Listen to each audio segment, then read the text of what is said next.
I took a look at who represents the states of Illinois, Indiana, Iowa, Kansas, and Kentucky in the National Statuary Hall at the U.S. Capitol Building in Washington, D.C. in the last video. Illinois was represented by soldier, lawyer, politician James Shields and educator, temperance activist, and socialist Frances Willard. Indiana by lawyer and politician Oliver P. Morton, and lawyer, military officer, politician, and author Lew Wallace. Iowa by agricultural biotechnologist and father of the Green Revolution with ties to the Rockefeller Foundation, Norman Borlaug, and lawyer-politician Samuel P. Kirkwood. In Kansas, I found General and President Dwight D. Eisenhower and lawyer-politician John J. Ingalls.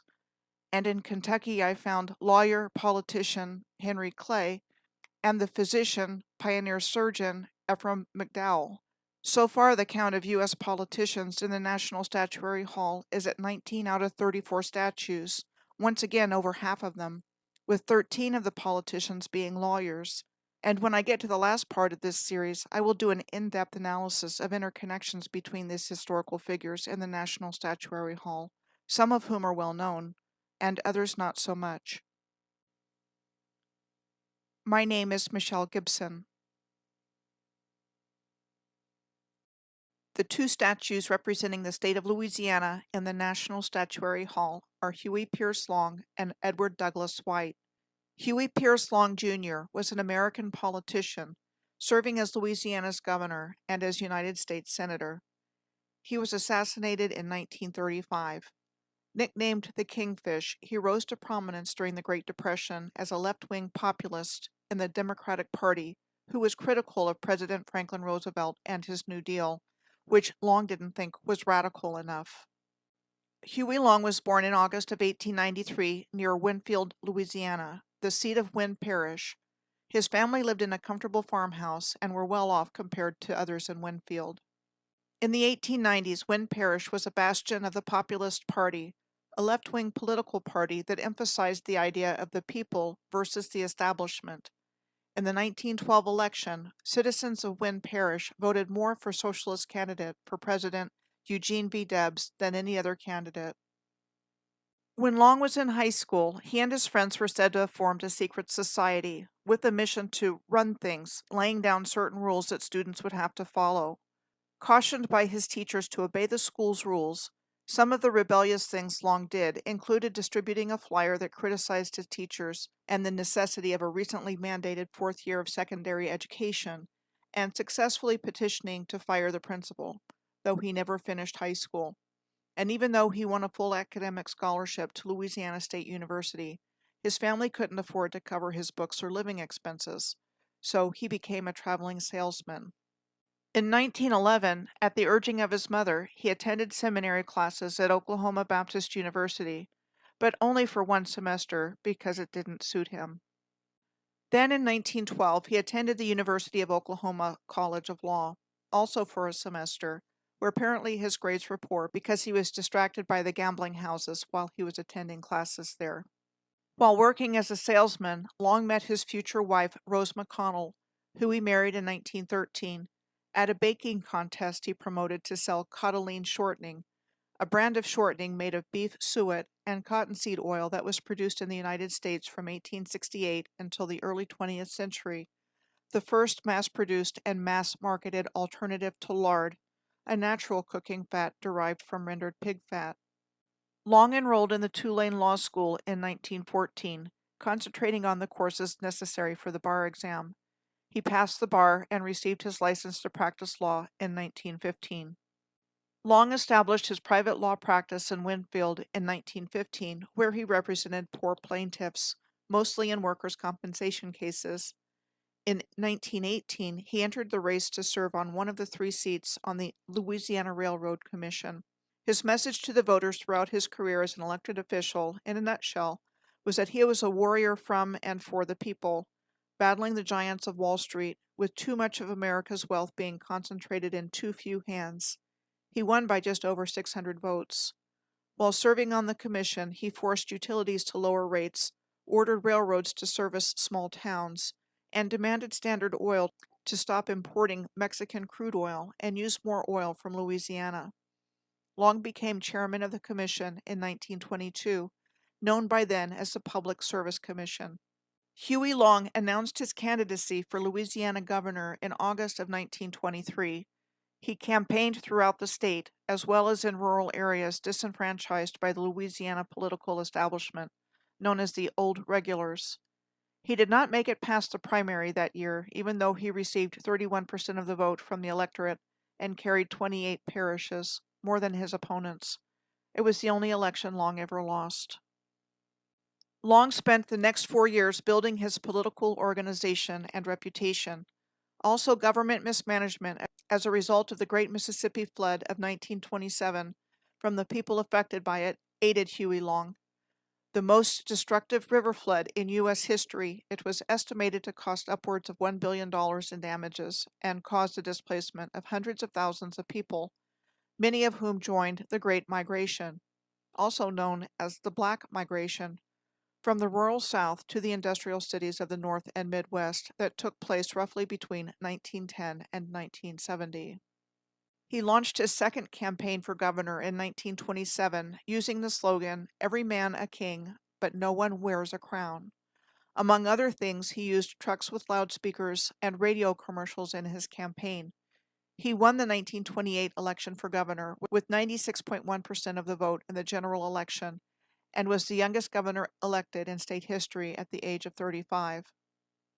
Upon entering office on May 21st of 1928, Long fired hundreds of opponents in the state bureaucracy at all levels and replaced them with patronage appointments of his political supporters, who were expected to pay a portion of their salary into his campaign fund. This was his office in the old Louisiana Governor's Mansion in Baton Rouge, said to have been built under his supervision in 1930, and inspired to resemble the White House in Washington, D.C. It is now an historic museum under the stewardship of an organization called Preserve Louisiana. The previous governor's mansion in Baton Rouge, the Knox Mansion, said to have been built in 1857, was demolished by convicts from the state penitentiary under the direction of Huey Long. After Long had strengthened his control over the state political apparatus, he proceeded to push bills through the state legislature to fulfill campaign promises, using aggressive tactics to ensure their passage.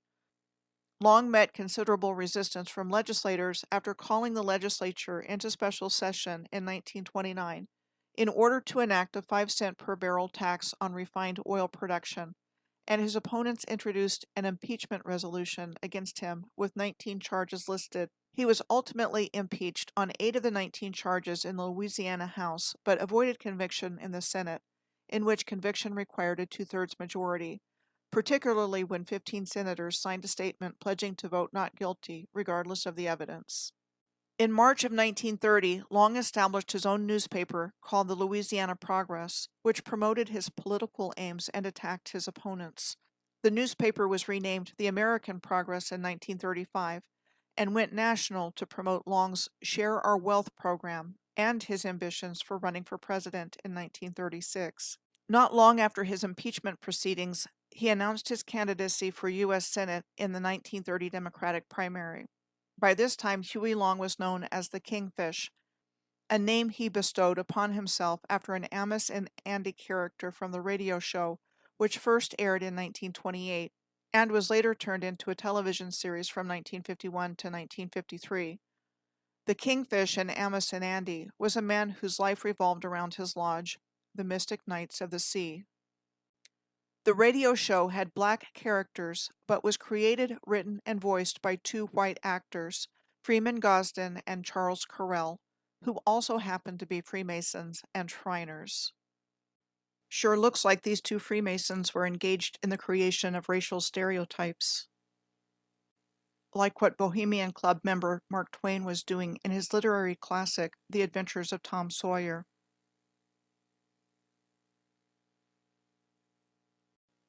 And I don't think Aunt Polly's fence was the only thing being whitewashed in The Adventures of Tom Sawyer.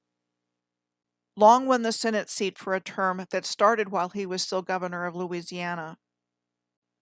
This led to a showdown between Long and his lieutenant governor, Paul Cyr, who declared himself the state's legitimate governor in October of 1931 and who threatened to undo Long's reforms.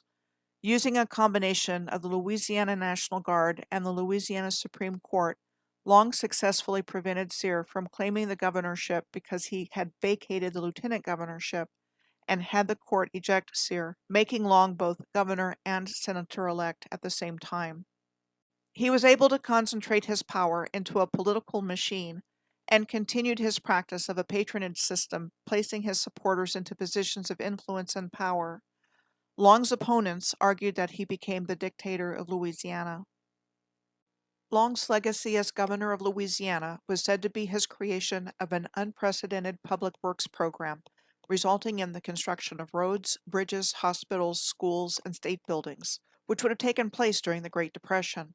Infrastructure attributed to Huey Long includes the Huey P. Long Bridge, a cantilevered steel-through truss bridge carrying 6 lanes of US 90 and 2 tracks to the New Orleans Public Belt Railroad across the Mississippi River, said to have been constructed between January of 1933 and December of 1935.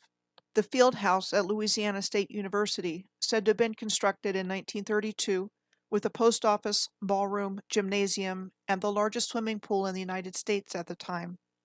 The swimming pool of which was abandoned after the natatorium for the LSU swim teams was completed in 1985. And the new Louisiana State Capitol building in Baton Rouge, said to have been constructed between 1930 and 1931 and inaugurated in May of 1932. The Louisiana State Capitol building in the middle brings to mind Moscow State University on the left, said to have been built in the Stalinist architectural style between 1947 and 1953, and on the right, the George Washington Masonic National Memorial in Alexandria, Virginia, said to have been built starting in 1922 and opening in 1932. Long continued to effectively maintain control of Louisiana as senator, and by 1935, his consolidation of power led to those in opposition to him forming what was called the Square Deal Association in January of 1935, which included 2 former governors and the mayor of New Orleans.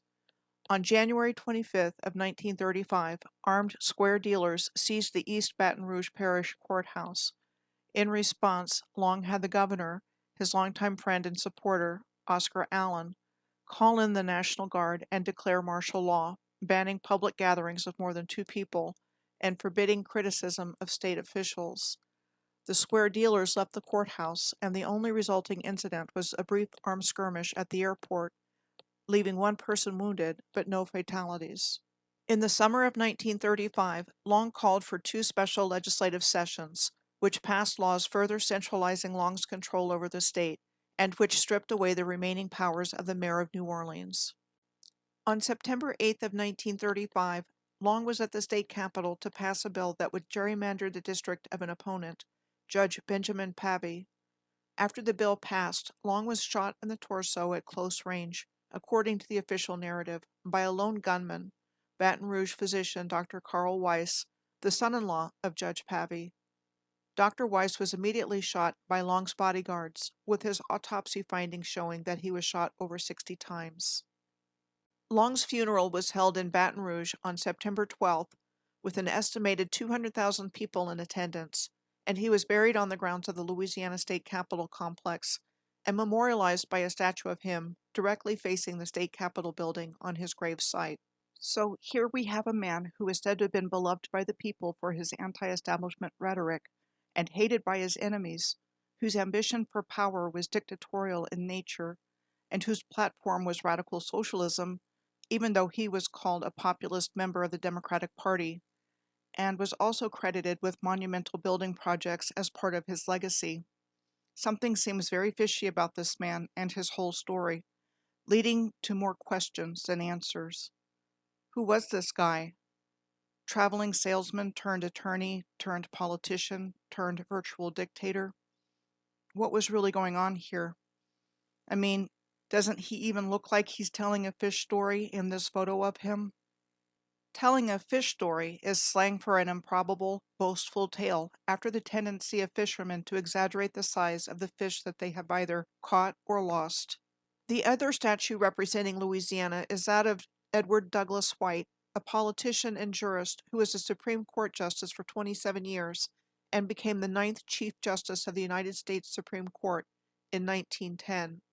Edward Douglas White was born in November of 1845, about 30 miles or 48 kilometers west of New Orleans, on his family's sugar plantation in Thibodaux, the county seat of Lafourche Parish, which is today still standing at the E.D. White Historic Site. His father, Edward Douglas White Sr., a lawyer and judge who served in the U.S. House of Representatives and as governor of Louisiana, died in 1847, and his mother, a descendant of the Lee family of Virginia and Maryland, remarried in 1850 to a French-Canadian immigrant merchant, André Brousseau, and the family moved to New Orleans in 1851. Starting at the age of 6, Edward Douglas White Jr. attended a Jesuit school in New Orleans, and then starting in 1856, he and his brother attended the Catholic Mount St. Mary's College in Emmitsburg, Maryland. Then in 1858, White enrolled in Georgetown University, a distinctly Jesuit institution of higher education. White's Jesuit training was said to have influenced his legal philosophy later in life, with an emphasis on formal logical reasoning. White left Georgetown without a degree after the American Civil War started, during which time he was mentioned as having fought for the Confederacy in Louisiana. White's Confederate Civil War service was documented in 2 places, one in an account of his capture on March 12 of 1865, in an action in Morganza, in Point Coupee Parish, in the War of the Rebellion, official records of the Union and Confederate armies, and his Confederate service records in the National Archives, the building for which we are told was constructed between 1933 and 1935. More Depression-era monumental architecture, like what we saw attributed to Huey Long in Louisiana. While White's membership in the Ku Klux Klan was contested, with some saying he was a member, like D.W. Griffith, who made the movie Birth of a Nation, others said there was not enough evidence to support that claim. White was also reported as having served on the reception committee in 1877 of the Knights of Momus in New Orleans, the second oldest crew of the Mardi Gras parade. The 1877 parade theme for the Knights of Momus was Haydée's A Dream of Momus, and caused an uproar because it took aim at the Reconstruction government established in New Orleans after the Civil War.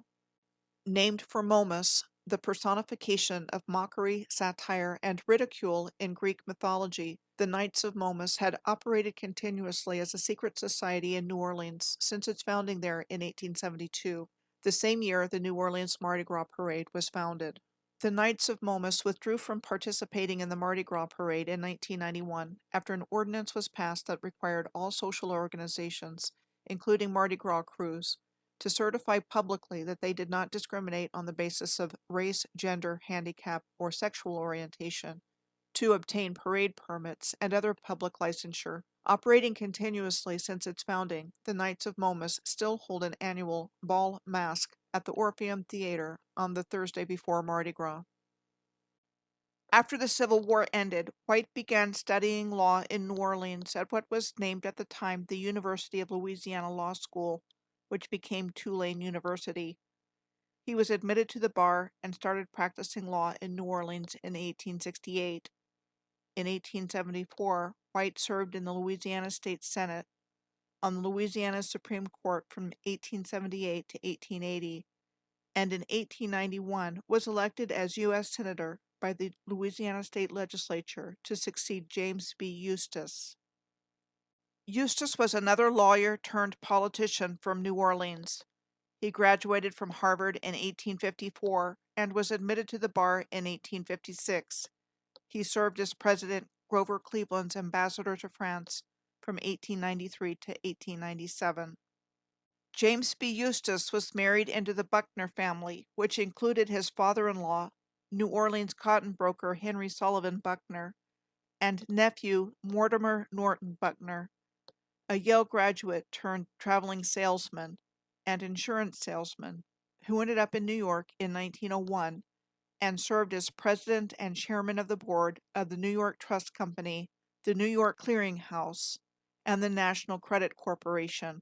Just a little side trip to give an example of how interesting connections keep coming up. White was nominated by President Grover Cleveland to be an Associate Supreme Court Justice on February 14th of 1894 and was confirmed by voice vote on the same day. This was after President Cleveland's first two Supreme Court nominees had been rejected by the Senate. White was part of the majority decision in the 1896 Plessy v. Ferguson case in the Supreme Court, which upheld the constitutionality of racial segregation laws for public facilities as long as the segregated facilities were equal. White also participated in the Insular cases, which took place in the early 20th century, involving the relationship of the United States to the territories acquired in the 1898 Spanish-American War, and, for example, was part of the majority ruling in the 1901 Downs v. Bidwell case that the newly annexed territories were not properly part of the United States for the purposes of the Constitution, though the guarantees of a citizen's rights of liberty and property were applicable to all. President William Howard Taft nominated White to become the Chief Justice of the Supreme Court on December 12th of 1910, and he was again confirmed by voice vote on the same day as his nomination. He officially became the 9th Chief Justice a week later. White originated the term rule of reason, which is a legal doctrine used to interpret the Sherman Antitrust Act, one of the cornerstones of antitrust law in the United States. He also joined the ruling that the federal government could not ban child labor in the 1918 Hammer v. Dagenhart case, in which the Supreme Court struck down a federal law regulating child labor. White wrote the Supreme Court decision upholding the constitutionality of the 1916 Adamson Act, which mandated an 8-hour workday for railroad employees. The 1918 Selective Draft Law cases in his court upheld the 1917 Selective Service Act, which upheld the military draft. White died in May of 1921 and was buried in the Oak Hill Cemetery in Washington, D.C. The state of Maine is represented by Hannibal Hamlin and William King in the National Statuary Hall. Hannibal Hamlin was an American attorney and politician who served as the 15th Vice President of the United States from 1861 to 1865 during President Abraham Lincoln's first term and the American Civil War. Hannibal Hamlin was born in August of 1809 in Paris, Maine. He was a grandnephew of Samuel Livermore of New Hampshire.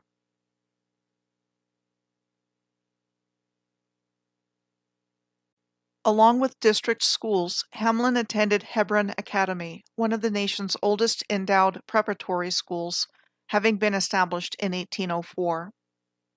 Beginning in 1827, Hamlin published the political newspaper, the Oxford Jeffersonian, in Paris, Maine, which became the Oxford Democrat under two of his apprentices, George Millet and Octavius King. I find it interesting to note that this said-to-be sparsely populated agrarian part of Maine was noted as having 25 newspapers in the late 1700s to 1900s. Why so many? I don't have an answer. Just curious. Hamlin studied law with attorney and Maine state politician Samuel Fessenden's law firm and was admitted to the bar in 1833. He started his law practice in Hampton, Maine, where he lived until 1848. Hamlin was elected to the Maine House of Representatives in 1835, which marked the beginning of his political career. He was appointed a major on the staff of Maine's governor, John Fairfield, and he served in the militia during the 1839 Aroostook War, in which no blood was shed. This was a military-civilian involved international conflict between the United States and the United Kingdom between 1838 and 1839 over the international boundary between the state of Maine and the British colony of New Brunswick. The boundary was established in 1842 with the Webster-Ashburton Treaty, giving Maine most of the disputed area, while preserving an overland connection between Lower Canada and the maritime colonies. Later, Hamlin was elected to 2 terms in the U.S. House of Representatives and served between 1843 and 1847, and in 1848 he was elected by the Maine State Legislature to fill a U.S. Senate vacancy, and in 1851 was elected to a full term in the Senate. Though elected governor of Maine in 1857, he was only in office for a month before he resigned and returned to the Senate. Hamlin started out as a Democrat, but joined the newly organized Republican Party in June of 1856, after the Democratic Party endorsed the repeal of the Missouri Compromise. The Missouri Compromise was federal legislation that had passed in 1820 that balanced the desires of northern states to prevent the extension of slavery in the country with those of southern states to expand it. The Republican Party nominated Hannibal Hamlin of Maine to serve as Vice President of the United States in the 1860 election, on the ticket with Abraham Lincoln of Illinois nominated as President, for the given reason of regional balance. At the time, the office of Vice President was part of the legislative branch of the U.S. government, with the role of President of the Senate, and not the executive branch, and as such, Hamlin did not attend cabinet meetings. In June of 1864, Lincoln was renominated as president by the Republicans, but Hamlin was not. Instead, they nominated former tailor-turned-politician Andrew Johnson as Lincoln's running mate. Johnson was seen as a capable military governor of occupied Tennessee, and the Republicans were looking ahead to Southern Reconstruction as well as broadening their base of support. Hamlin's vice presidency brought in 50 years of sustained national influence for the Maine Republican Party. Between 1861 and 1911, Maine Republicans were in the offices of Vice President, Secretary of the Treasury, Secretary of State, President of the U.S. Senate, and Speaker of the U.S. House. Hamlin was elected to the U.S. Senate 2 more times, starting in 1867, and his last political appointment was as U.S. Ambassador to Spain under President James A. Garfield, a position which he held from June of 1881 to October of 1882. Hamlin died on July 4th of 1891, having collapsed while playing cards at the Tarentine Club in Bangor, Maine, a club of which he was one of the founders in 1884, and its first club president. The couch he died on is still on display at the Bangor Public Library. And he was buried at the Mount Hope Cemetery in Bangor, the second oldest garden cemetery in the United States, after Mount Auburn Cemetery in Boston, Massachusetts, which it was said to have been modeled after. Also known as the rural cemetery movement, garden cemeteries were said to have been a style of cemetery that became popular in the mid-19th century in both the United States and Europe, due to the overcrowding and health concerns of urban cemeteries. They were typically built, we are told, around 5 miles or 8 kilometers outside the city in order to both be 1, separate from the cities, and 2, close enough for visitors. Not only that, the garden cemeteries were beautifully landscaped, containing elaborate memorials and mausoleums, and were places that the general public could go for outdoor recreation around art and sculptures, which previously had only been available to the wealthy. Their popularity decreased, we are told, towards the end of the 19th century, due to 1. The high cost of maintenance, 2. The development of true public parks, and 3. The perceived disorderliness of appearance due to independent ownership of family burial plots and different grave markers. I find the garden cemetery movement cropping up in history in the early mid-19th century and ending for all intents and purposes at the end of the 19th century to be particularly noteworthy, since the research I have done on what the official narrative tells us points right to this same period of time as being when the New World Order history reset really got underway. The other statue representing Maine in the National Statuary Hall is one of William King.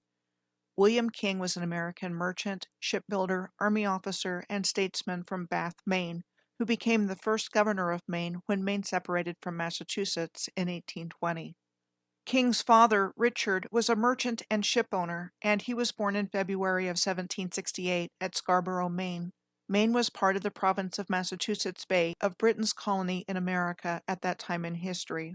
He was said to have attended the Phillips Academy in Andover, Massachusetts for a term, though he was largely self-educated. Phillips Academy is one of the oldest incorporated secondary schools in the United States, having been established in 1778.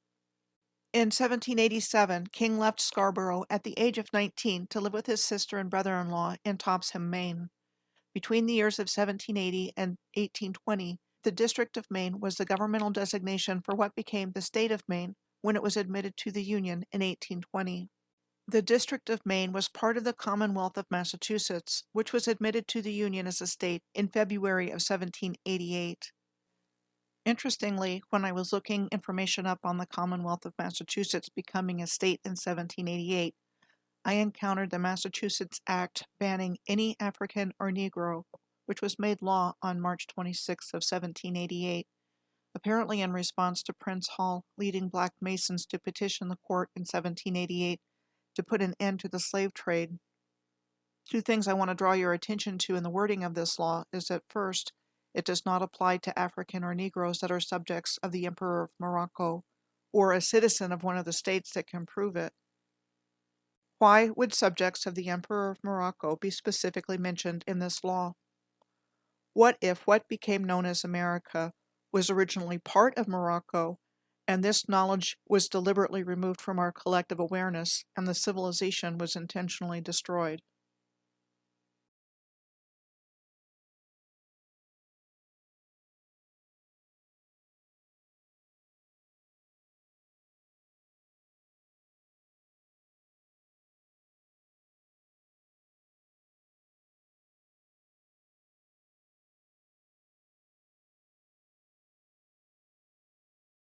The second is that this law was punitive towards the African or Negroes themselves, not the slave traders. If they didn't leave within 10 days, they would be committed to a house of correction, where it says unhard labor, but would seem to mean on hard labor, and if they continued to stay, they were to be whipped and then forced to leave in 10 days. This is a 1775 map of the Shawmut Peninsula, which we know as Boston, and of which Beacon Hill was the center. Land reclamation took place here roughly between 1820 and 1900 to create land where there was originally water around the original peninsula. The area originally had three hills. Pemberton Hill and Fort Vernon Hill were near Beacon Hill, and both of these hills were leveled for Beacon Hill development. Beacon Hill itself was reduced from 130 feet, or 42 meters, to 80 feet, or 24 meters, between 1807 and 1832. Boston's Fort Independence was the location where Prince Hall and 14 other men of African American descent, we are told, became Freemasons in their initiation into the British Army Lodge 441 of the Irish Registry, after having been declined admittance into the Boston St. John's Lodge. He was the founder of Prince Hall Freemasonry and the African Grand Lodge of North America. Until Prince Hall found a way in, Moorish Americans were denied admittance into Freemasonry. There are 360 degrees in Moorish Masonry compared to the 33 degrees of Freemasonry. Masonry is based on Moorish science, which also includes the study of natural and spiritual laws, esoteric symbolism, natal and judicial astrology, and zodiac masonry. With regards to zodiac masonry, this is where the perfect alignments of infrastructure on Earth with the sky comes from, the consummate alignment of Earth with heaven that is seen around the world, like the lunar roll along the top of this recumbent stone in Crowthie Moor in Scotland, and the alignment with the Orion constellation at the ancient stone circle of Nabta Playa in Egypt. The Moors were the custodians of the ancient Egyptian mysteries, according to George G.M. James in his book Stolen Legacy. You see these precise astronomical alignments with what would be considered more modern infrastructure as well.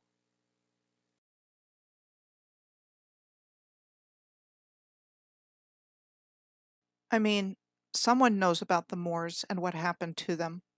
They are just not telling us directly. Now back to William King.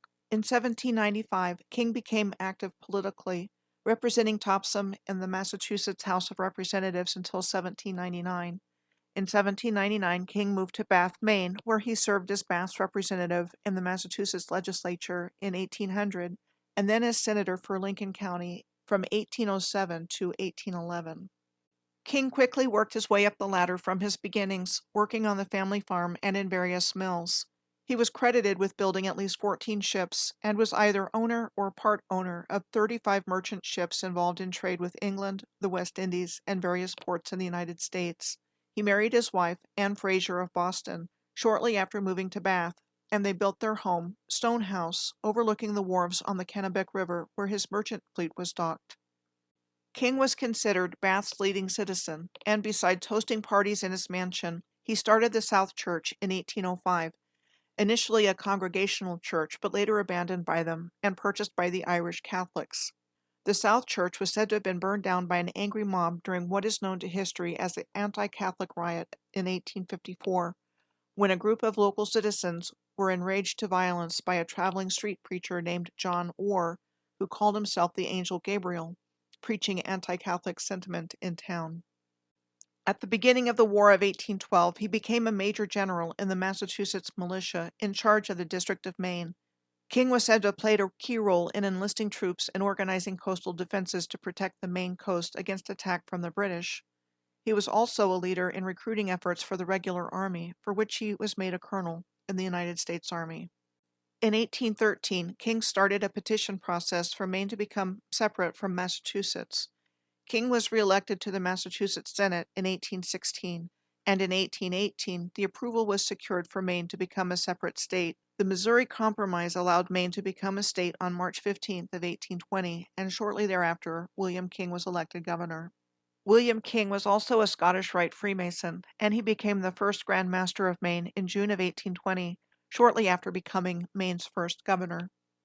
President James Monroe named King one of 3 commissioners in May of 1821 to settle land claims resulting from the Adams-Onis Treaty, a position for which King resigned the governorship of Maine and held until 1824. The 1819 Adams-Onis Treaty was a treaty between the United States and Spain that ceded Florida to the United States and defined the boundary between the U.S. and New Spain. King was appointed by President Andrew Jackson in 1828 as Customs Collector of Bath. The job of Customs Collector was to collect taxes on goods imported from other countries. The construction of the historic Customs House in Bath was said to have started in 1852 and completed in 1858.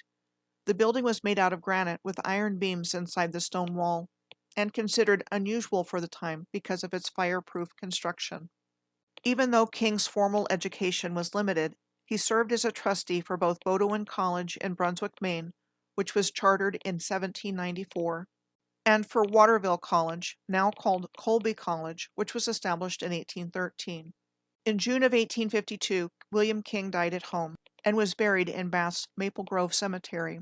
The Governor King Monument, pictured here, was said to have been erected in 1855 in memory of him at his burial site. Charles Carroll and John Hanson represent the state of Maryland in the National Statuary Hall. Charles Carroll of Carrollton was an Irish-American politician, planter, and the only Catholic signer of the Declaration of Independence. He was considered one of the founding fathers of the United States and was known as the first citizen of the American colonies. He received the first citizen designation for the given reason this was his pen name for his articles in the Maryland Gazette. Charles Carroll of Carrollton was born in September of 1737 in Annapolis, Maryland, the son of Charles Carroll of Annapolis, a wealthy Maryland planter and lawyer, and the grandson of Charles Carroll, the settler, an Irishman who secured the position of Attorney General of the young colony of Maryland from George Calvert, 1st Baron Baltimore, and emigrated there in October of 1688. The colony of Maryland was established in the 1630s on land granted by a hereditary charter to the Calvert family and intended as a haven for English Catholics and other religious minorities. The young Charles Carroll received a Jesuit education, starting at the Jesuit Preparatory School at Bohemia Manor in Cecil County on Maryland's eastern shore of the Chesapeake Bay, and then starting at the age of 11 was sent to Jesuit schools in France, including the College of Saint Omer in northern France, and later the Lycée Louis le Grand in Paris, from which he graduated in 1755. For the next 10 years, Carroll studied in Europe and read law in London before returning to Annapolis in 1765. He was granted Carrollton Manor, known as Dugoregan Manor, by his father, which is why he received the name Charles Carroll of Carrollton. Dugoregan Manor is located west of Ellicott City, Maryland, and was designated a National Historic Landmark in 1971. As a Catholic, Charles Carroll of Carrollton was barred by Maryland statute from entering politics, practicing law, and voting. This did not stop him from becoming not only one of the wealthiest men in Maryland, but of anywhere in the British colonies, with his extensive agricultural estates, which besides Dougal-Regan included Hockley Forge and Mill, called a collection of colonial-era industrial buildings along the Patapsco River near what is now Elkridge, Maryland, and Carroll provided the capital to finance new enterprises on the western shore of the Chesapeake Bay. In the early 1770s, when the dispute between Great Britain and her colonies in America became more intense, Carroll engaged in a debate via letters that were written anonymously and published in the Maryland Gazette. Carroll, under the pen name of First Citizen, argued for maintaining the right of the colonies to control their own taxation, becoming a prominent spokesman against the governor's proclamation increasing legal fees to state officers and Protestant clergy. Daniel Delaney the Younger, a noted lawyer and British loyalist politician in Maryland, opposed Carroll in these written debates, writing as Antolon. Carroll's fame and notoriety began to grow as the identity of the two anonymous debaters became known, and following these written debates, Carroll became a leading opponent of British rule and served on various committees of correspondence, and believed that only the violence of war could break the impasse with Great Britain. He was a delegate to the Annapolis Convention, the revolutionary government of Maryland, before the Declaration of Independence was signed. Charles Carroll was elected to the Second Continental Congress on July 4th of 1776, arriving too late to vote on it, but he was there to sign it. At the time, he was the richest man in America. He remained a delegate of the Second Continental Congress until 1778, and during his term, he served on the War Board and gave considerable financial support to the Revolutionary War. Carroll returned to Maryland in 1778 to help form the state government there. He declined re-election to the Continental Congress in 1780, but was elected to the Maryland Senate in 1781 and served there until 1800. I guess by that time Catholics were no longer barred by statute to hold political office. He was also elected to the U.S. Senate during this time by the state legislature, in which he served from March of 1789 to November of 1792. He had to resign his U.S. Senate seat, however, because Maryland passed a law barring anyone from serving in state and federal office simultaneously, and he preferred his state Senate job. After retiring from public life in 1801, Carroll helped establish the Baltimore and Ohio Railroad, which was founded in 1827. This is where aspects of the influential Carroll family of Maryland, Charles Carroll's life, and the history of the B&O Railroad intersect. Mount Clair is called the oldest colonial-era structure in Baltimore, Maryland, and was built on a Carroll family plantation starting in 1763 by Charles Carroll, the barrister, a distant cousin of Charles Carroll of Carrollton. This is what we are told. The street grid of the city of Baltimore near Mount Clair began to grow and inch towards the southwest, with the dense development of streets and alleys of different styles of brick row houses by the 1820s. And there was competitive economic pressure with the opening of the Erie Canal to develop the Port of Baltimore and the accompanying transportation systems, like the Baltimore and Ohio Railroad with this new transportation technology from Great Britain, and the proposed Chesapeake and Ohio Canal, of which both projects broke ground on the same day, July 4th of 1828, and that there was an intense rivalry between the two. The Baltimore and Ohio Railroad Company was formed in 1827. Of which Charles Carroll of Carrollton was one of its directors. He had the honor of laying the first stone for the railroad at the ceremony after the celebratory festivities at the July 4th groundbreaking in 1828 near the Mount Clair Mansion. The Mount Clair Shops, of which this aerial photo is circa 1971, is the oldest railroad manufacturing complex in the United States, located on a portion of the Carroll family's Mount Clair estate, and the mansion left the family's ownership in 1840. Mount Clair Station was first said to have been erected in the 1830s and the roundhouse in 1884, with the current Mount Clair Station building having been constructed in 1851. Today, the Baltimore and Ohio Railroad Museum, we are told the original Mount Clair passenger station, the first in the nation, was abandoned and was located where the parking lot is for the museum today.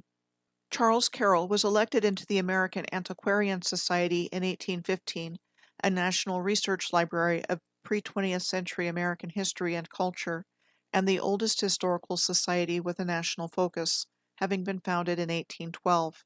Its mission is to collect, preserve, and make available for study all printed records of what is known as the United States of America. The seal of the American Antiquarian Society translates from the Latin of Ovid's Metamorphoses, Book 15, line 872. Now I have completed my work, which neither sword nor devouring time will be able to destroy. The written word can be manipulated to put out the narrative you want for posterity. Architecture, not so much. This is the American Antiquarian Society building in Worcester, Massachusetts, said to have been designed by the architectural firm of Winslow, Bigelow, and Wadsworth in Georgian or colonial revival style, and completed in 1910. Carroll died at the age of 95 in November of 1832, the oldest lived founding father. His funeral took place at the cathedral in Baltimore, and he was buried in the Manor Chapel on his estate at Duger-Regan. John Hanson is the other statue representing Maryland in the National Statuary Hall. This is what we are told about John Hanson in today's historical narrative. John Hanson was a founding father of the United States and a merchant and public official from Maryland in the American Revolution era. He was elected as a delegate to the Continental Congress in 1779 and signed the Articles of Confederation in 1781, and that same year was elected as the first President of the Confederation Congress, sometimes called the first President of the United States in Congress assembled, with some biographers asserting that this made him first President of the United States. Hanson was born in Port Tobacco on a plantation called Mulberry Grove into a wealthy and prominent family in Maryland's Charles County in April of 1721. His father Samuel was a planter as well as a politician who served 2 terms in the Maryland General Assembly. We are told little is known of Hanson's early life except that he followed in his father's footsteps as a planter turned politician. Hanson's political career began in 1750 when he was appointed sheriff of Charles County, and in 1757 he was elected to represent Charles County in the lower house of the Maryland General Assembly, serving for 12 years in this capacity, and sitting on many important committees. In 1769 he sold his land in Charles County and moved to Frederick County, Maryland, where he held public offices such as deputy surveyor, sheriff, and county treasurer. It is interesting to note that there are compass meridian stones in Frederick, Maryland, the seat of Frederick County. We are told that they were established in Frederick in 1896 as the result of the work done by 2 surveyors, Lawrence Brengel and Thomas Woodrow, to accurately measure what was known as Fredericktown in 1820, and this helped others to realize the importance firstly of precise and accurate surveying measurements, and secondly of the establishment primary reference monuments and survey calibration baselines. The compass meridian stones in Frederick are on opposite sides of the lawn of the old courthouse, which is now the City Hall, and established as a north-south baseline in Maryland that surveyors used annually to check for variations in their compasses, and were required to report them to the clerk of the court to register them. Polaris, commonly known as the Pole Star or the North Star, is visible from this location, and the 2 stones have been measured to align with the north. Polaris is famous for appearing to stand still in the night sky while the northern sky moves around it. When relations between the American colonies and Great Britain went south in 1774, John Hanson became a leading patriot of Frederick County. He was a delegate to the Maryland Convention in 1775, and along with the other delegates, he signed the Association of Free Men on July 26 of 1775, which expressed hope for reconciling with Great Britain, but also called for military resistance to the Coercive Acts, a series of punitive laws passed by the British Parliament in 1774 after the Boston Tea Party. When hostilities were underway, Hanson chaired the Frederick County Committee of Observation within a patriot organization that assumed control of governing local areas. Hanson was responsible for recruiting and arming local soldiers, and Frederick County was the first to send Southern troops to George Washington's army, and he financed much of the war effort from Western Maryland out of his own money. Also, Hanson chaired the Frederick County meeting in June of 1776 that urged Maryland leaders in Annapolis to instruct its delegates in the First Continental Congress to declare independence from Great Britain. In 1777, Hanson was elected to the Maryland House of Delegates, and then in 1779, the House of Delegates named him as a delegate to the Second Continental Congress, and he began his time of service in Philadelphia in June of 1780. Along with Daniel Carroll, Maryland's other delegate to the Continental Congress at this time, Hanson signed the Articles of Confederation with the other states' delegates on March 1st of 1781, at which time they officially went into effect. The Second Continental Congress elected Hanson as its president in November of 1781. Both legislative and executive government was vested in the Congress under the Articles of Confederation, so the presidency of Congress was largely a ceremonial position, and Hanson served as a neutral discussion moderator, handled official correspondence, and signed documents. He served in this position for a year, after which time he retired from public office and was in poor health. Hanson died on November 15th of 1783 while visiting Oxon Hill Manor, the plantation of his nephew Thomas Hawkins Hanson, and which is where he was buried. The original Oxon Hill Manor was said to have burned, and the mansion there today was said to have been built in 1928 by Sumner Welles, the U.S. Undersecretary of State during President Franklin Roosevelt's administrations from 1936 to 1943. Here's the thing. There are two versions of who John Hanson actually was, and they definitely do not look like the same person. I don't know. I have memories of learning when I was much younger, like it feels like it was before the internet came into being, that the first president of the Continental Congress was a black man named John Hanson, and this is what I was able to find on the subject in an internet search now. While there is a persistence to that version as to the identity of that John Hanson still in existence to this day, the discrepancy with two different historical persons having the same name has been explained that they are in fact different people from different times, and that the black John Hanson was a different John Hanson with very little biographical information, that was born in Liberia on an unknown birth date, was a merchant and senator from Liberia who was born into slavery and purchased his freedom, who immigrated to Baltimore at the age of 36, and who died in 1860 on an unknown date. The state of Massachusetts is represented by Samuel Adams and John Winthrop in the National Statuary Hall. Samuel Adams was an American statesman, politician, founding father of the United States, and one of the architects of the principles of American republicanism that shaped the political culture of the United States.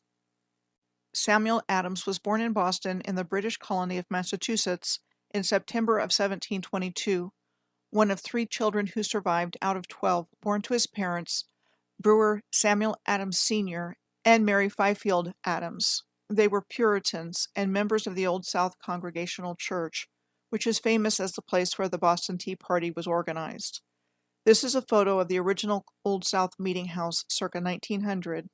Which still stands today at the corner of Milk and Washington Streets in Boston's downtown Crossing area. We are told that the present building of the Old South Congregational Church was completed in 1873, after the Old South Meeting House was almost destroyed in the Great Boston Fire of 1872. Is it just me, or does the Old South Church's cornerstone look a little strange? It looks plastered over, and is not the same material as the stone surrounding it. And the 16 of the 1670 date sure looks like it was worked with more than once. The elder Samuel Adams, a deacon of the church, entered politics through an informal political organization known to history as the Boston Caucus, which he was one of the founders of.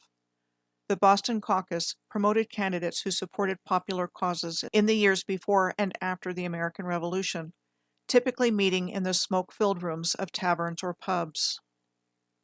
The younger Samuel Adams attended the Boston Latin School, which was established in 1635, and the oldest public school in British America, and the oldest existing school in the United States. Adams entered Harvard College in 1736 and graduated in 1740. He continued in his studies, earning a master's degree in 1743. He was particularly interested in politics and colonial rights.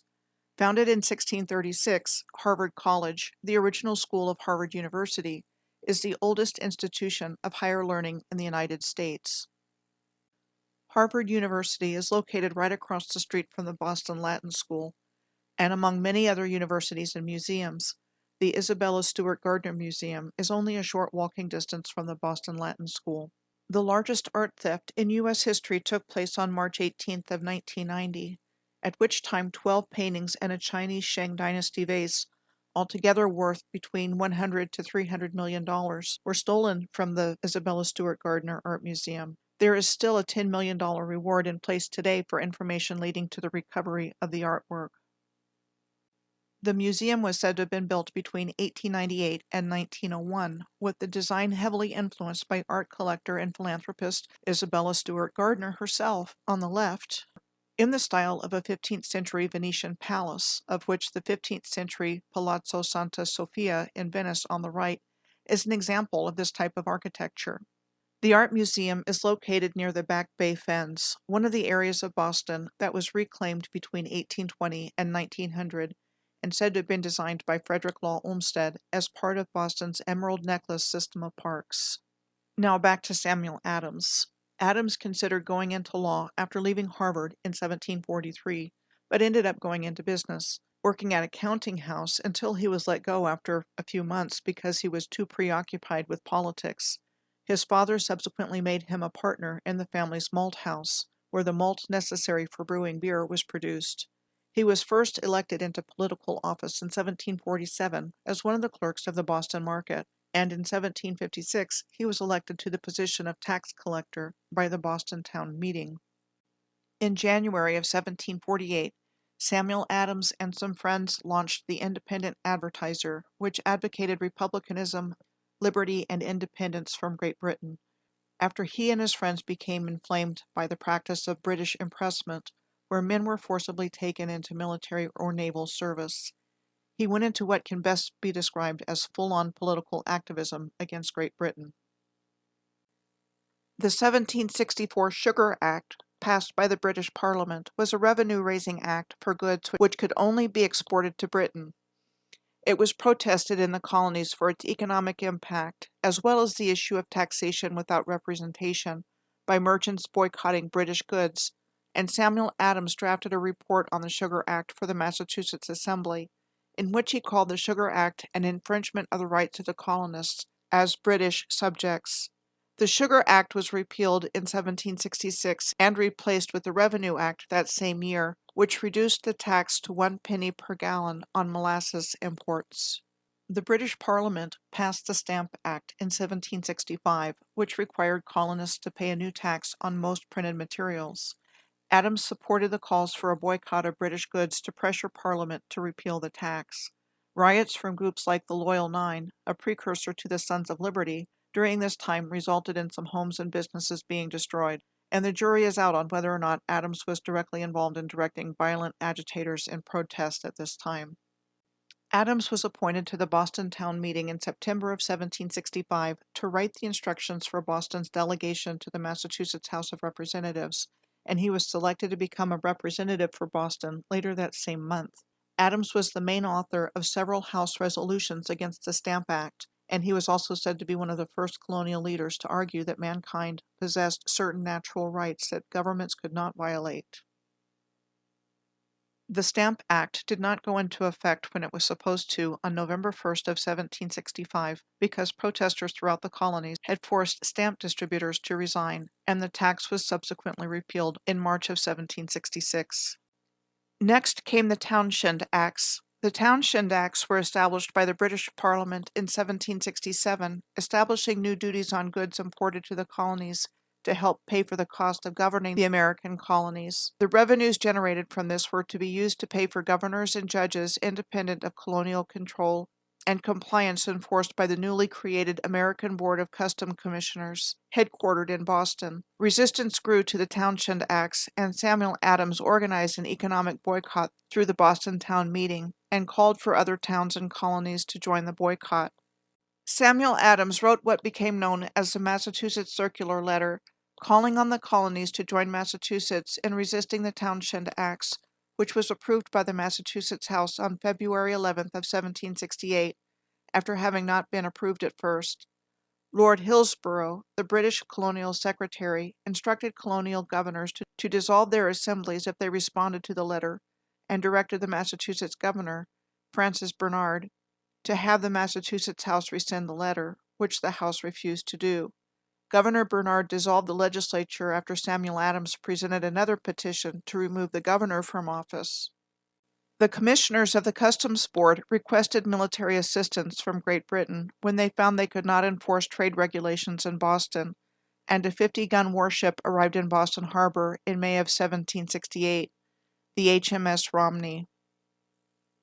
Tensions escalated when the captain of the Romney began to forcibly impress local sailors to serve on the HMS Romney. This led to customs officials seizing a ship belonging to John Hancock named Liberty for alleged customs violations, and a riot broke out when sailors from the HMS Romney came to tow the Liberty.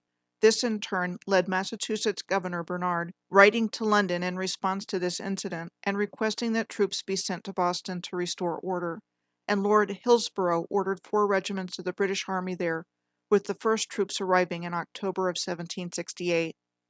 In September of 1768, when Governor Bernard refused the request of the Boston Town Meeting to convene the General Court upon learning about the incoming British troops, the Boston Town Meeting called on other Massachusetts towns to send representatives to meet at Faneuil Hall starting on September 22nd, and 100 towns sent delegates to the convention, which issued a letter stating that Boston was a lawful town and that the pending military occupation would violate the natural, constitutional, and charter rights of the citizens of Boston.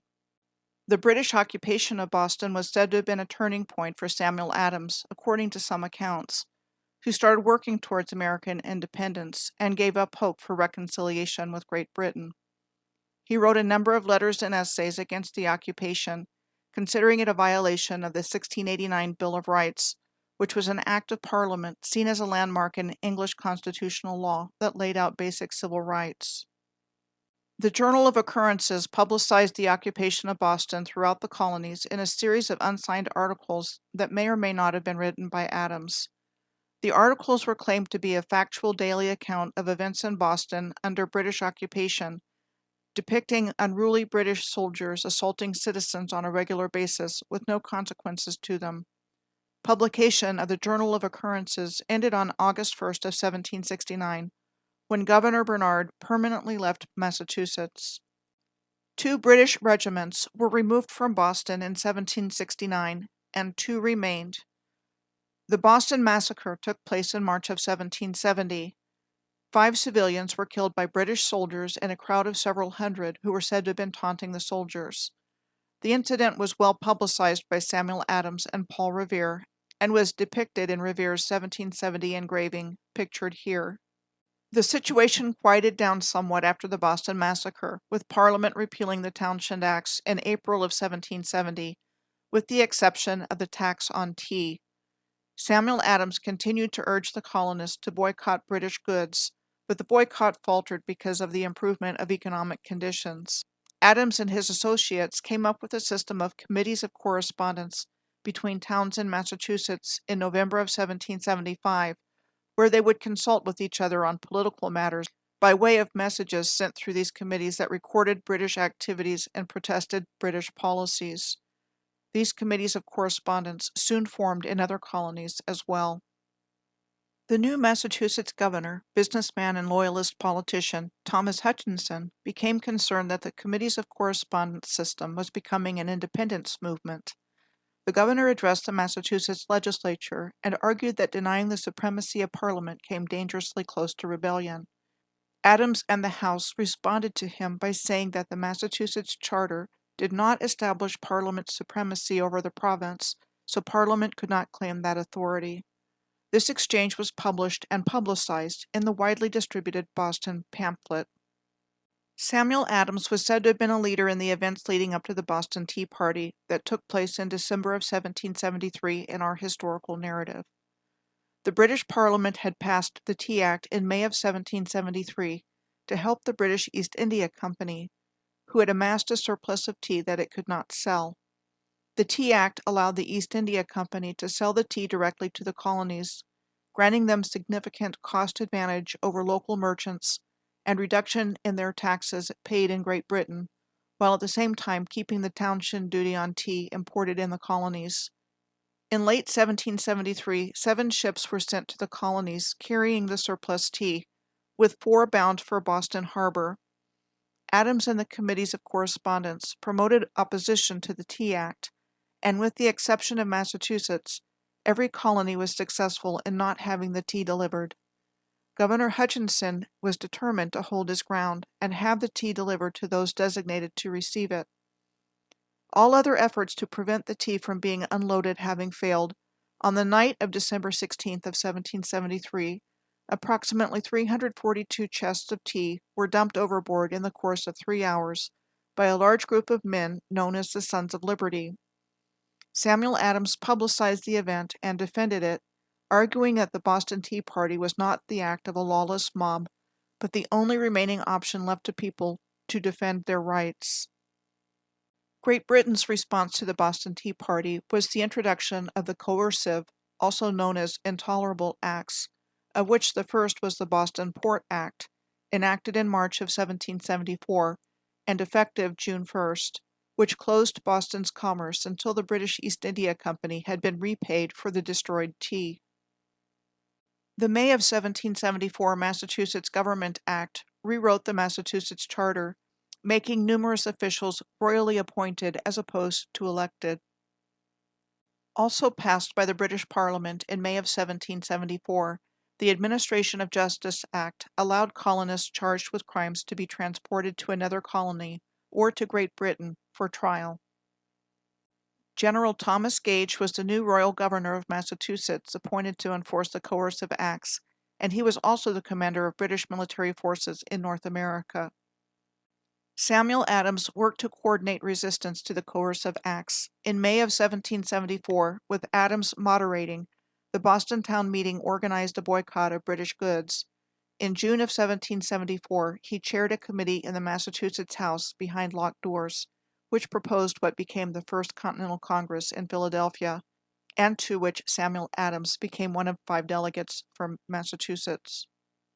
The First Continental Congress took place at Carpenter's Hall in Philadelphia between September 5th and October 26th of 1774. Delegates from 12 of the 13 colonies discussed how the colonies could work together in response to the British government's coercive reactions in Massachusetts. They agreed on a declaration and resolves, a statement that outlined colonial objections to the coercive acts, and concluded with the plan of the First Continental Congress to enter a boycott of British trade until the grievances were resolved. They sent a petition to King George III, pleading for resolution of their grievances and repeal of the coercive acts, which had no effect. In November of 1774, Adams returned to Massachusetts and served in the Massachusetts Provincial Congress, which created the first Minutemen companies, militia ready to act on a moment's notice. Both selected as delegates to the Second Continental Congress in Philadelphia, which was scheduled to start meeting in May of 1775, Samuel Adams and John Hancock attended the Massachusetts Provincial Congress in Concord, Massachusetts, in April of 1775, and then decided to stay in Hancock's childhood home in Lexington before heading to Philadelphia after deciding it wasn't safe to return to Boston. After having received a letter from Lord Dartmouth, British Secretary of State for the Colonies, on April 14th of 1775, advising arrest of the principal people of the Massachusetts Provincial Congress, General Gage, the Massachusetts governor and commander of British military forces in North America, sent out a detachment of soldiers a few days later, on April 18th, to seize and destroy military supplies that the colonists had stored in Concord, and possibly to arrest Adams and Hancock, though this order is in dispute historically because it wasn't in his written orders. Regardless, the Patriots believed otherwise, and Paul Revere was dispatched on horseback from Boston on his famous midnight ride to both alert the colonial militia that the British are coming and warn Hancock and Adams about their potential arrest. As Hancock and Adams made their escape, the American Revolutionary War began in Lexington and Concord on April 19th of 1775. The exact role of Samuel Adams in the proceedings of the Second Continental Congress was not known because of its secrecy rule, but he was believed to have been a major influence in steering the Congress towards independence. He served on numerous committees, including ones dealing with military matters, and it was he who nominated George Washington to be Commander-in-Chief of the Continental Army. On June 7th of 1776, Samuel Adams' ally, Richard Henry Lee from Virginia, introduced a three-part resolution calling for the Second Continental Congress to declare independence, create a colonial confederation, and seek foreign aid. This resulted in the Continental Congress approving the language of the Declaration of Independence and its signing on July 4th of 1776. Adams remained active in the Second Continental Congress, also having a hand in drafting the Articles of Confederation in 1777, the plan for colonial confederation, and he continued to serve on various military committees. He retired completely from the Continental Congress in 1781. Not bad for a guy who started out his career in the beer-making business.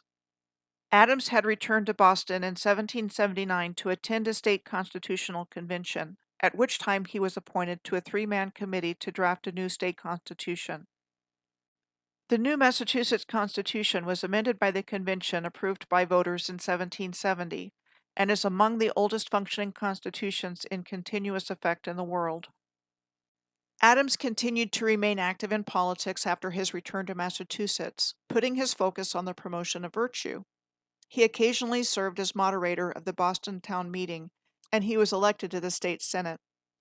Shays' Rebellion took place in rural western Massachusetts from August of 1786 to February of 1787, and in opposition to the state government's increased efforts to collect taxes on individuals and their trades.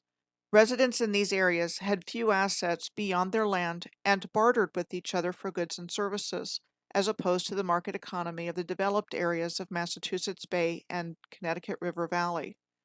It was led by Revolutionary War veteran Daniel Shays, who led 4,000 rebels in protest against economic and civil rights injustices. Interestingly, where Samuel Adams approved of rebellion against an unrepresentative government, he opposed the taking up of arms against a Republican form of government, where problems should be remedied through elections. He urged the governor, James Bowdoin, to put down the uprising using military force, so he sent 4,000 militiamen to quell the uprising. Shays' Rebellion led to the creation of the United States Constitution, which started at the 1787 Philadelphia Convention because it contributed to the belief that the 1777 Articles of Confederation needed to be revised. The United States Constitution came into force in 1789 as the supreme law of the United States. The original Constitution is comprised of 7 articles. Its first 3 articles embody the doctrine of separation of powers.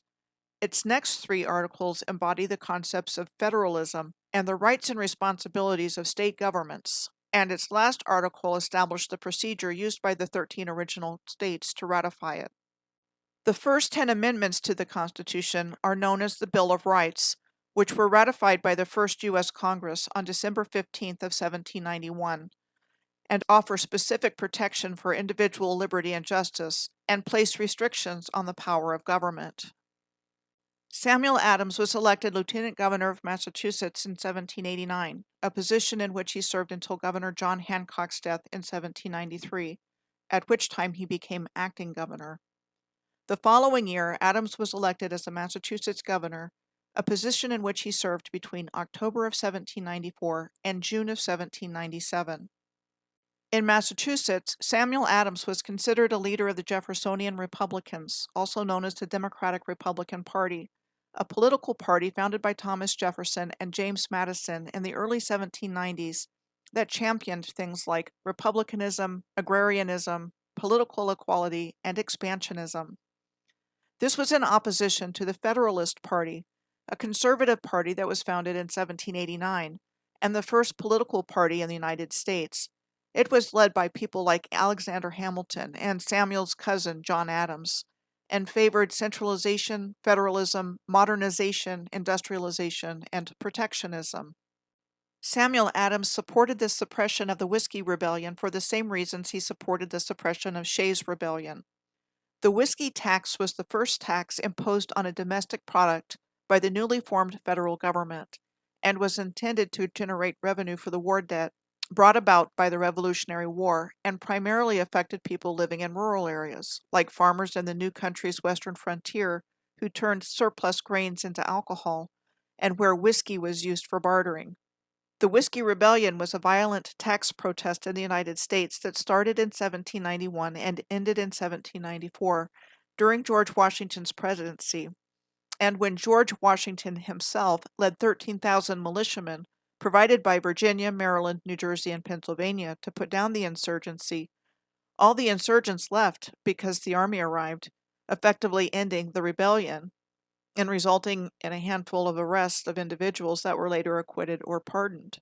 The Whiskey Rebellion demonstrated that the new national government had the will and ability to suppress violent resistance to its laws. The whiskey tax was very difficult to collect and was finally repealed in the early 1800s under President Thomas Jefferson.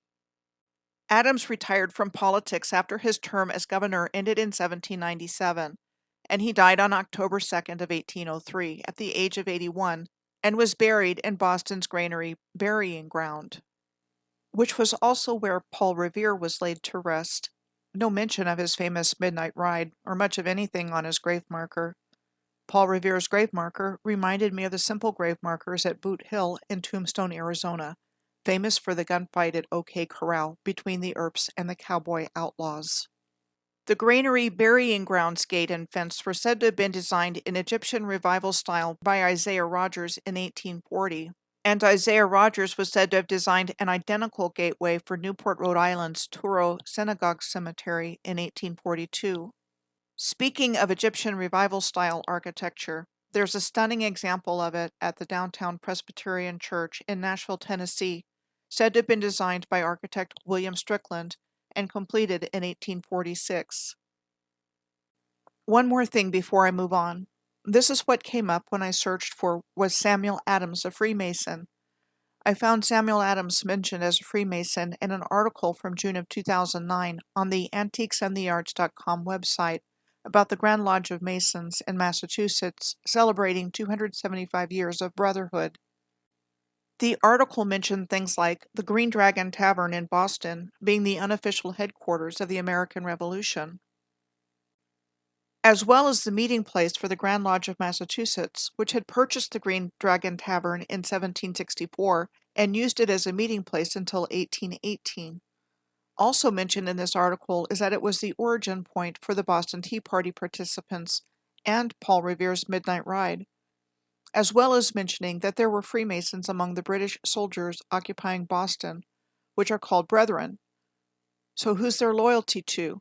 Their countries or each other? Samuel Adams was mentioned as a Freemason in this article, and I wonder if he belonged to the York Rite of Freemasonry, since there is what appears to be a Templar cross next to his gravestone, and Knights Templar is the final order joined in the York Rite, because Samuel Adams was not mentioned on the Northern Masonic jurisdiction of the Scottish Rite website, but the following men were listed as Freemasons of the Independents. George Washington. Well, no surprise there. I knew that about him a long time ago, and it even says in the description that he was one of the most famous founding fathers and Freemasons in American history. Benjamin Franklin. No surprise there either, though I don't think he was as well known to the general public as a Freemason as George Washington was. The last two mentioned as Freemasons on this website page were John Hancock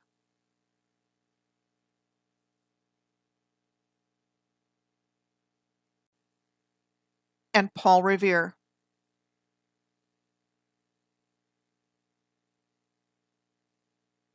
Again, not surprising to find out these men were Freemasons, but it is very interesting to me in terms of what this might represent in the bigger picture of what has been actually taking place on Earth, especially in light of the role played by other Freemasons in our historical narrative. John Winthrop is the other statue representing Massachusetts in the National Statuary Hall. John Winthrop was an English Puritan lawyer and led the first wave of colonists from England in 1630, and was a leader in establishing the Massachusetts Bay Colony, the second major British colony after the founding of Plymouth Colony in 1620. John Winthrop was born in January of either 1587 or 1588 in Suffolk, England. His father Adam was a prosperous landowner and lawyer, and his mother Annie came from a well-to-do landowning family as well. The Winthrop family was granted Groton Manor after the dissolution of the monasteries, as the lord of the manor had previously been the abbot of the Bury St. Edmund's Abbey. The dissolution of the monasteries took place between 1536 and 1541, in which King Henry VIII disbanded the approximately 850 monasteries, convents, and friaries in England, and leaving none. Their income was taken and assets disposed of, and in many cases, like that of Glastonbury Abbey, the buildings on the property were left in ruins. The Winthrop coat of arms was confirmed to John's uncle by the College of Arms in 1592. The College of Arms was said to have been first incorporated as a royal corporation in March of 1484 under King Richard III, and then reincorporated in 1555 under Queen Mary I of England. Heralds are appointed by the British monarch and delegated to act on behalf of the Crown on all matters of heraldry, besides the granting of new coats of arms, including genealogical research and the granting of pedigrees. During King Henry VIII's reign, it was said that the College of Arms, at no time since its establishment, was the college in higher estimation nor in fuller employment than in this reign.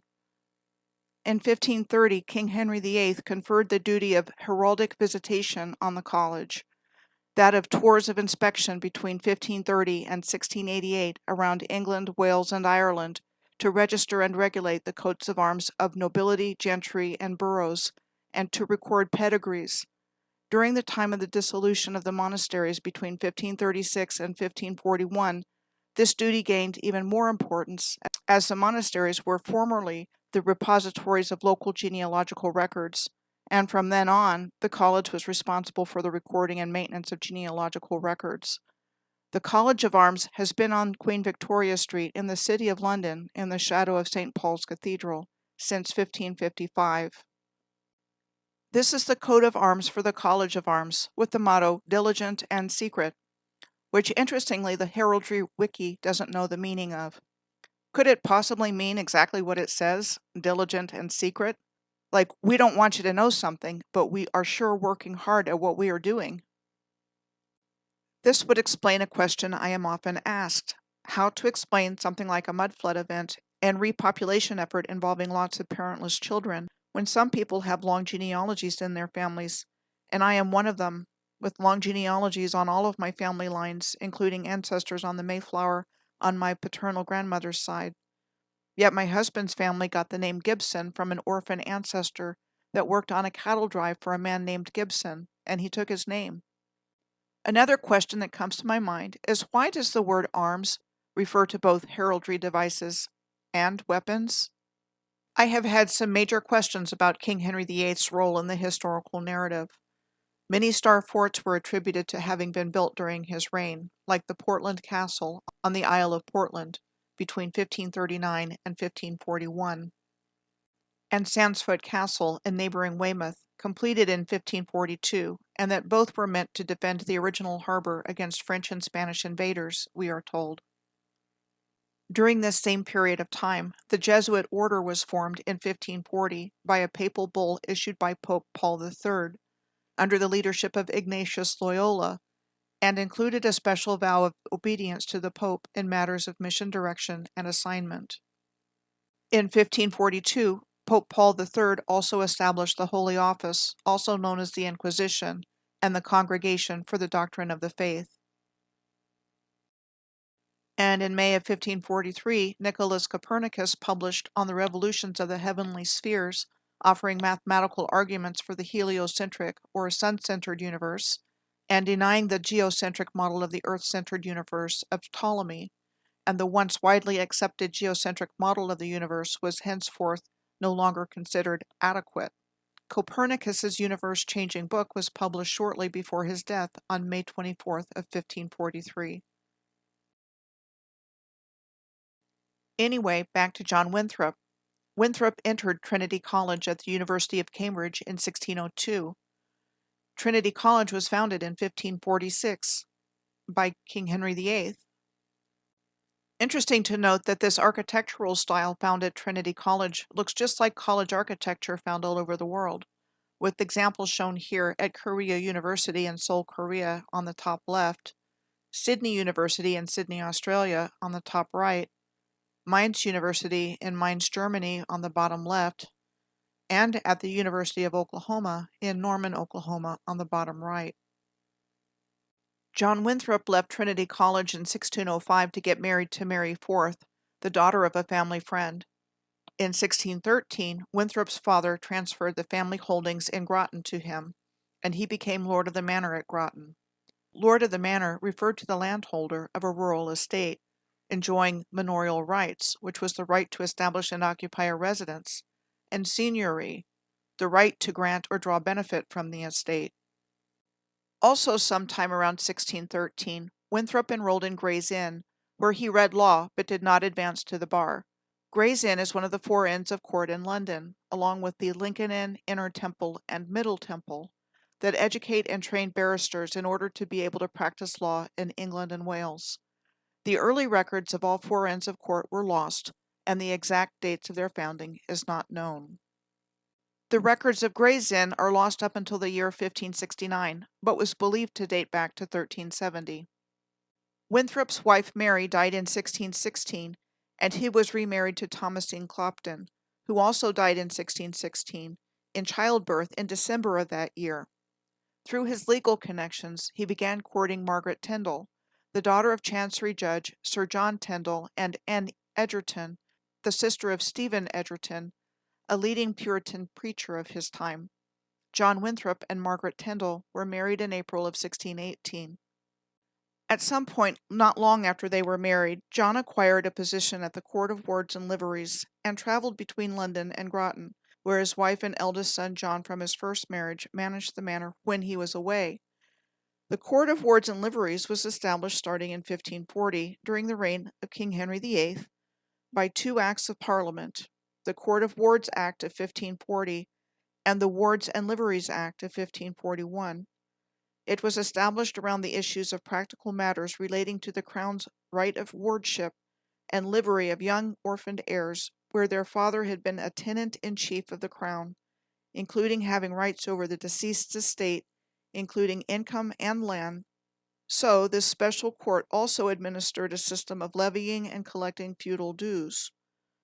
Does this mean that there were so many orphaned heirs that they had to establish a special court to handle them? And what is livery? Well, if you look up the meaning, livery is an identifying design such as a uniform, ornament, symbol, or insignia that designates ownership or affiliation. Most often it would indicate the wearer of the livery was a servant, dependent, follower, or friend of the owner of the livery. Apparently, the Office of Liveries was joined with the Court of Wards in 1542. I find this information about the Court of Wards and Liveries very intriguing, and would love to know more about what was going on here that is not found in the historical record.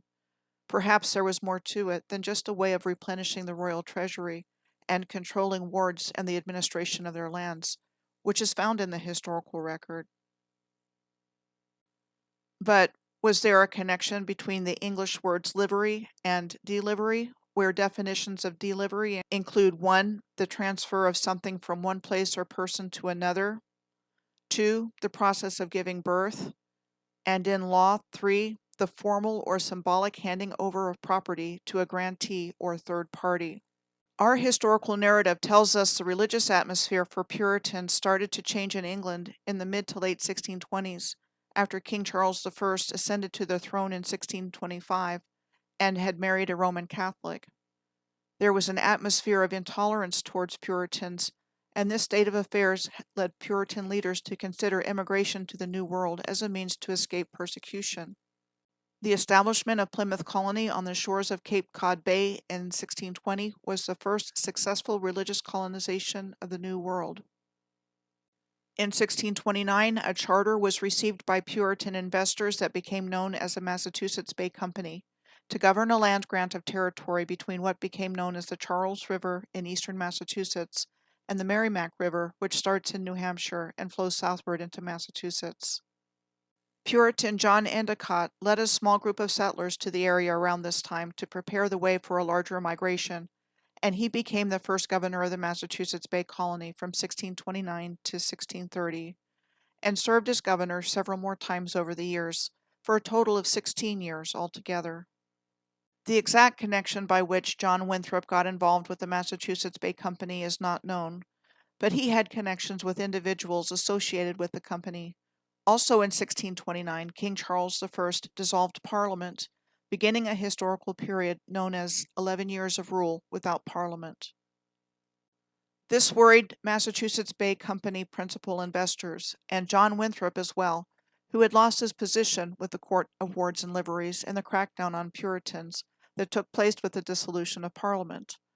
The governor of the Massachusetts Bay Company proposed the company reorganize and transport its charter and governance to the colony, and as the months went on, John Winthrop became more involved with the company and a major supporter of immigration there. John Winthrop was a signatory on the Cambridge Agreement, which was signed on August 29th of 1629 by company shareholders. Under its terms, those who wanted to emigrate to the New World could purchase shares from those shareholders who didn't want to leave. The Cambridge Agreement also set forth that the Massachusetts Bay Colony would be under local control and not governed by a London-based corporate board. The company shareholders met in August of 1629 to enact the agreement. At this time, John Winthrop was chosen as the new governor of the Massachusetts Bay Company, and, along with other company officials, set about making all the necessary arrangements for the venture of settling in the New World. John Winthrop was on one of 4 ships of the transport fleet that left the Isle of Wight on April 8th of 1630. Altogether, there were 11 ships that carried roughly 700 emigrants to the new colony. John Winthrop, with the charter for the Massachusetts Bay Colony in hand, and the new colonists, arrived in Salem, Massachusetts in June of 1630 and were welcomed by John Endicott. Winthrop found the Salem area inadequate for the arrival of all the new colonists, so he and his deputy, Thomas Dudley, surveyed the area and eventually settled on the Shawmut Peninsula, where they founded what became the city of Boston. They also established settlements along the coast and the banks of the Charles River, we are told, in order to avoid presenting a single point that hostile forces might attack. So, along with Boston, these settlements were Cambridge, Roxbury, Dorchester, Watertown, Medford, and Charlestown.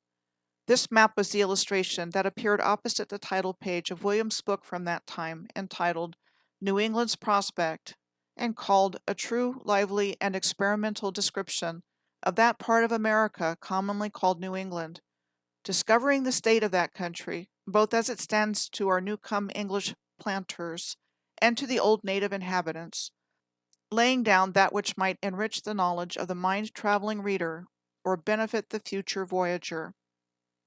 This selection from William Wood's book was of a map showing the plantations along Massachusetts Bay, and the word or name Sagamore is showing in several places.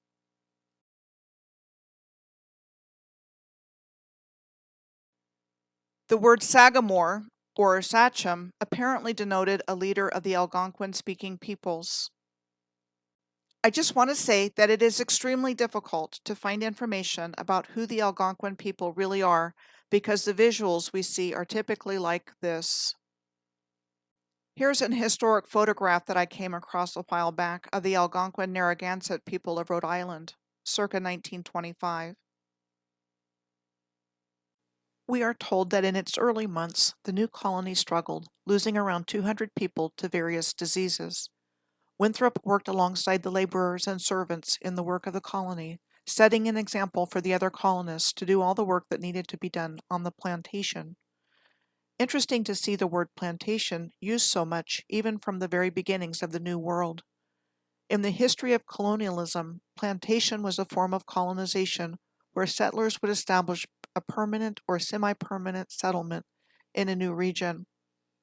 Looks like the colonizers were literally planting themselves in a new place. Not only were settlements and settlers being planted in a new region from somewhere else, this plantation system of the colonizers quickly laid the foundations for slavery on large farms owned by the planters, where cash crop goods were produced.